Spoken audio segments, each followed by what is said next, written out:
سلامن عخوم يخون تخطاتلتي نصرت ميديا نلوميا بزوانا عالمنا نزقات عبيتي بوليتيكاون وتدرو من كسغاسات حزنا قريبنا لنا كاب تግራይ ናብ አዲስ አበባ ዝግበር ዝነበረ ጉዕዞ ምእጋዱ ሕወሓት ተማሃሮ ሰንበት ትምህርት ቤት ምግፋፎም ኣብ ተንቤን ዓብይ ዓዲ ብሰንኪ ምድርማስ ጉድጓድ ወርቂ ህይወት ሰባት ምሕላፉ ጉጅለ ዕጡቅ ፋኖ ላዕሎት ኣዘዝቲ ሰራዊት ኢትዮጵያ ከም ዝቀተለ ምሕባሩን ዝገልጹ ዜናታት ሒዝና ቀሪብና ኣለና። ቻነልና ሰብስክራይብ ብምግባር ቤተሰብ ክትኾኑ ንዕድም ናብ ዝርዝሮም ክነስግረኩም። ሰንካበ ትግራይ ዝግበር ዘሎ ግፋ ብርክ ዝበሉ መናሰይ ብኣየርን ብምድርን ይወፁ ከም ዘለዋ ዝግለጸሉ ዘለዋን ኣብ ትግራይ ብለይቲ ዝግበር ህዝባዊ መጓዓዝያ ሙሉእ ብምሉእ ተኣጊድሎ ካብ ሎሚ መዓልቲ ጀሚሩ ኣብ ክልል ትግራይ ናብ ኣዲስ አበባን ካልኦት ክልላትን ዝግበር ናይ ለይቲ ህዝባዊ መጓዓዝያ ኣውቶቡሳት ሙሉእ ብምሉእ ዝእግድ ወግዓዊ መምርሒ መሓላሊፉሎ እዚ ናብ ኩሎም ናይ 7 ዞባታት ፖሊስ ቤት ጽሕፈት ዝተመሓላለፈ መምርሒ ምስ ቢሮ ትራንስፖርትን መራኽብን ብምትሕብባር ዝወፀ ምዃኑ ተፈሊጡሎ بمسارات زواج وقعو سند كاب مشيت ساعات 12 فرقان جميرو كساب نقو ساعات 11 فرقان كاب كتما مغلن كالوتي زبواتات تግራይ تفقسن نبا አዲስ አበባ كونن نبا كالوتي كللات زقعزا مقعزياتات تأجيدن الله كوميشن بوليس تግራይ نزناي ليتي قعزتات نمأجاد تنتشكركرتي بليتي بمقعزن أبلع الحزبي كبيد ناي ترافيك حرقاتات يورودا كم زلوا كما مخنيات تقريب الله فتوساخي تناي ليتي من قسقاسن حزب خونن تقعزتي حرقن ናይ ጸጥታን ስክፍታን ዝፈጥር ብምዃኑን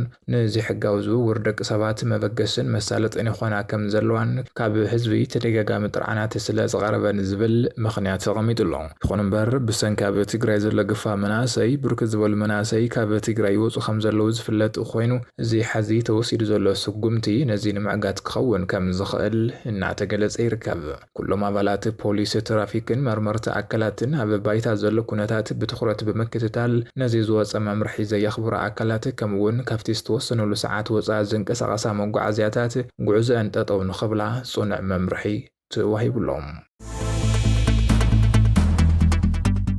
ሕወሓት ተማሃሮ ሰንበት ትምህርት ዝኾኑ መናእሰይ ይገፍፍ ከም ዘሎ ተገሊጹ ሎሚ ለይቲ ኣብ ከተማ መቐለ ዝርከባ ኣብያተ ክርስቲያናት ኣብ ትሕቲአን ዓቂቦም ዝመሃሩ ዝነበሩ ተማሃሮ ቤተ ክርስቲያን ግፋ ከም ዝተፈጸመሎም ተሓቢሩ ኣብ መቐለ ዝነብር ፍሉጥ ዘማሪ ዲያቆን ክብሮም መሓሪ ብዛዕባ ኣብያተ ክርስቲያናት ዝፍጸም ዘሎ ግፋ ኣመልኪቱ ምስክርነት ይብሎም ዲያቆን ክብሮም ኣብ ማሕበራዊ ሚድያ ገጹ ኣብ ዘመሓላለፎ መልእኽቲ ናይታ ቤተ ክርስቲያን ተረካቢ ናይ ኣብነት ተምሃራይ ካብ ትምህርቲ ወፂኡ ብለይቲ ኣስተዳድካ ጎቲትካ ገፊፍካ ሙሳድ እንታይ ባህል በቃ እዛ ቤተ ክርስቲያን ሕደግ ዝብል ኣቦድያ ዘይብላ ዝምልከተኩም ሰባት እዚ ደው ኣብልዎ ብምባል እቲ ተግባር ብህፁፅ ደው ክብል ፀዊዕሎም ኣብ ቀዳም 20 ሰነ ኣብ ዘውግሕ ለይቲ ኣብ መቐለ ጽርሐ ኣርያም ቅዱስ ገብርኤል ቤተ ክርስቲያን ኣብ ልዕሊ ተምሃሮ ዝተፈጸመ ግፋ ስዒፉ እቶም ዝተረፉ ተምሃሮ ድምፅና ይሰማዕ ክብሉ ዝፀዊዖም ኣለዉ ኣብ ውሽጢ ቀጽሪ ቤተ ክርስቲያን ኣቲኻ ዝፍጸም ዘሎ ግፋ ኣዝዩ መሕፈርን ብጽኑዕ ክውገዝ ዘለዎን ብምባል እውን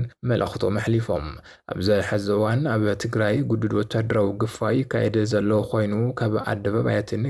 ገዛን ሓሊፉ ኣብ ውሽጢ ቤተ ክርስቲያን እውን ግፋ ከም ዝተፈጸመ ይግለጽ ኣሎ ቅድሚያ ንሰብኣዊ መሰላት ዝተባለ ትካል ኣብ ማይ ጮሎት ዝነበሩ መናእሰይ ከም ዝተገፈፉ ቅድሚ ሰሙናት ኣብ ዘውፅእ ጸብጻብ ኣቃሊዖም ምንባሩ ዝዝከር እዩ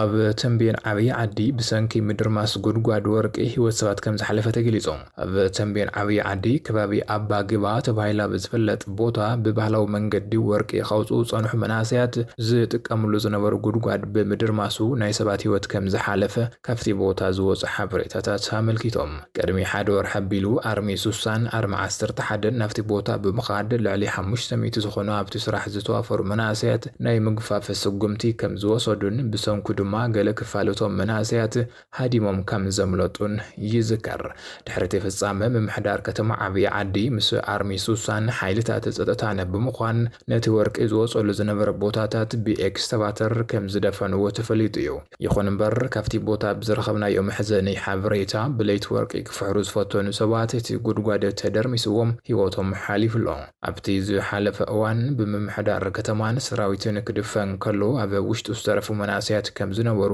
ዝገልጹ ሓበሬታታት እውን ኣለዉ። ክሳብ ሕዚ ብንጹር ዝተፈለጠ ቁጽሪ ሬሳታት እኳ እንተዘየለ ህዝቢ እቲ ከባቢ ነቶም ዝተቐበሩ ሰባት ንምውጻእ ብእስካቫተርን ብተራ ጻዕርታትን ይፍሕር ከም ዘሎ ተገሊጹ። ጉጅለ ዕጡቕ ፋኖ ኣብ ጎጃም ኣብ ዝገበሩ መጥቃዕቲ ላዕለዎት ኣዘዝቲ ሰራዊት ኢትዮጵያ ከም ዝቐተለ ተገሊጹ። ብዙሕ ቁጽሪ ዘለዎ ከበርትን ፎኮስትን ኣጽዋር ኩናት ድማ ከም ዝማረኸ ሓቢሩ። ብሄራዊ ምንቅስቓስ ፋኖ ኣምሓራ ኣብ ክልል ኣምሓራ ዞባ ጎጃም ን8 ተኸታተልቲ መዓልትታት ኣብ ዝተኻየደ ሓያል ውግእ ኣብ ልዕሊ ሰራዊት መንግስቲ ከቢድ ክሳራ ከም ዘብጽሐ ኣፍሊጡ።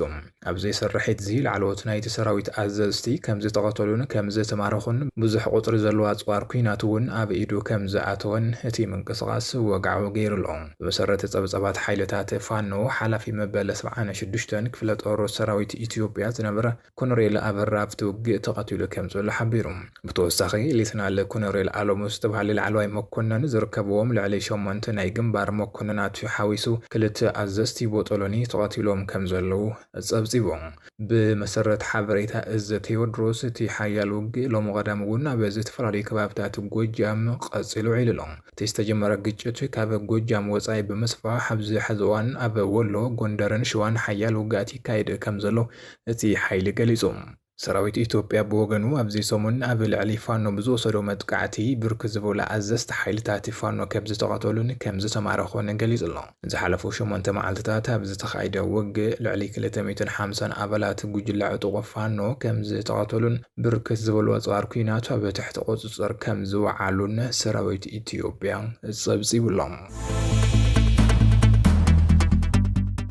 ሱር ዝሰደደ ቅልውላዊ ኤርትራ ካብ ሱር ንምምሓው ህዝቢ ኤርትራ አንጻር ስርዓት ኤርትራ ክስለፍን ቃልሱ ክሓይልን ውድብ ሓምለዋይ ሰውራ ጻውዒቱ ኣቕሪቡ።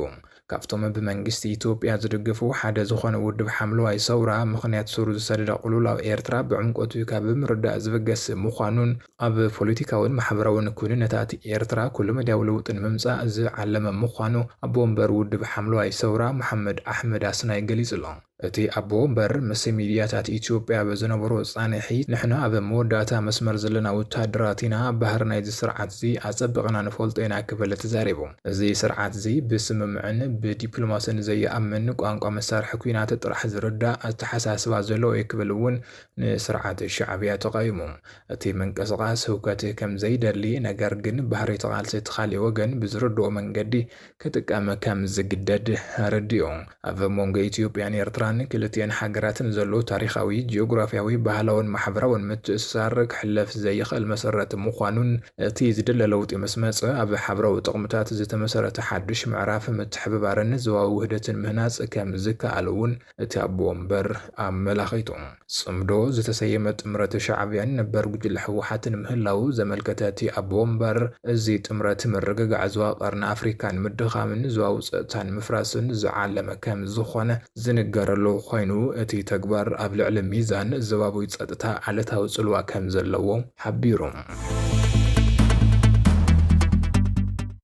ዴሞክራቲክ ሪፐብሊክ ኮንጎ ንሩዋንዳ ብኣህጉራዊ ቤት ፍርዲ ከሲሳታ።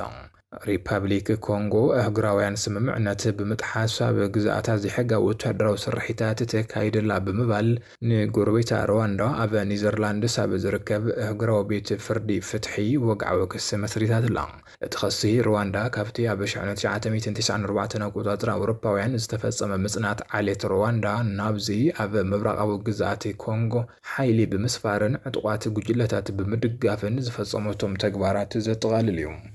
ሩዋንዳ ምስ ምክልኻል ጄኖሳይድ ዓሌታዊ ድልዎ መሰል ደቂ ኣንስትዮን ምክልኻል ስቃያትን ዝተኣሳሰሩ ዓለምለኻዊ ስምምዓት ጥሒሳ እያ ዝብል ክሲ ከም ዝርከቦ ሓቢሩ።